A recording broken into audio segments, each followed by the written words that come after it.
In this video, I'll be showing you how to delete other storage on Android and how to free up space on Android phone. If you find this video helpful, drop a like and subscribe. But anyways, getting into it, it's very simple to go ahead and do this, and you can do it on literally any Android you have. Now, freeing up space is going to be very beneficial, so you can, take more pictures, more videos, download more apps or anything like that. And you don't have to delete apps to free up any storage. So the best thing to do is go over to your settings application. Go ahead and scroll down and towards the bottom, you're going to see apps as one of the options. So go ahead and click on that. Now, once you're in your apps section, all you want to do is find any applications. Let's say I wanted to get this auto clicker. Go ahead and scroll down and I'm going to see storage as one of the options. But at the very bottom, I'm going to see clear cache. As you can see, I have 6.4 megabytes of cache.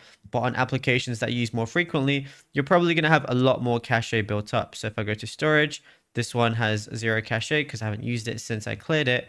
But then go over to storage on any other application, clear cache, and it's just going to definitely help a lot, especially like this is a secondary phone for me. I don't use this often, so my cache isn't built up much. But what you want to do is just clear cache on any application that you use pretty much every day, and it's not going to clear your data or anything. You're not going to have to relog in or anything like that, but it's definitely going to help, which is going to be very useful to you.